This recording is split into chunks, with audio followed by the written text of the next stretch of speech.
last couple of years? Yes, three years ago when this drought first started, I reduced my cow numbers, my herd numbers by a third, and then was able to stay on for another year that way by reducing the numbers down by a third. The following year there was another, which was last year, I had to cut those numbers down by another third. So I have been able to hang on. We were blessed to have access to outside feed, such as carrots. That's what we're feeding right now to supplement the cattle and make it through. Next month I'm going to go back through. I should be good for the summer, where at the summer ranch where I summer my cows. It's above 3,000 feet. But even there again, most of the ranch is watered on natural spring water. And I'm pretty nervous about whether or not the springs are going to hold out and make it through the summer due to the lack of snowpack. Right. And we talked about on the coast, man, they're really struggling, right? A little bit with cattle. Yes, they had the last 2 years were actually worse than here in the Santa Maria and Paso Robles area.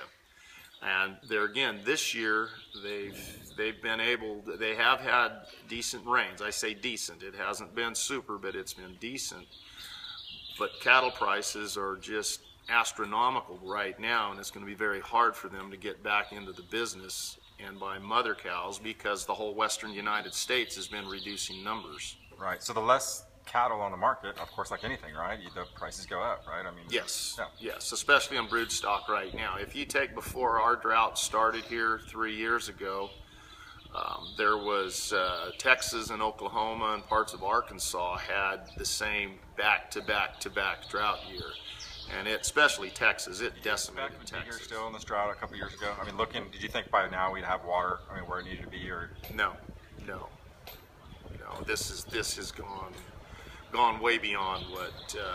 I mean, I have bought cattle and traded cattle, gambling on having the feed to sell the brood stock.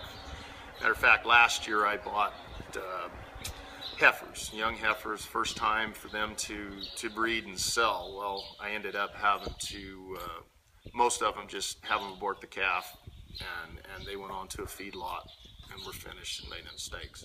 Wow. Okay, well, we're out here. Of course, we're out in the thick of things, I guess, right? We got some cattle out here. Now, you're actually you're beefing these up for someone else, right? Yes, these are some cattle that I've taken on to feed for a man who the drought put under in the Chino area. Yeah. Like I say, we're fortunate enough to have the carrots for a byproduct,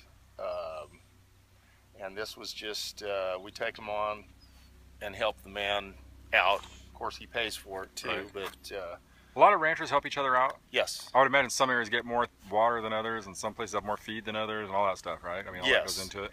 Many times out here, since I've had this place since 1994. Mm-hmm. And many times if ranchers get burned out, or a fire can be totally devastating, I'll bring them in here, and if I have enough carrots, I'll go ahead and put them on carrots until their grass comes again.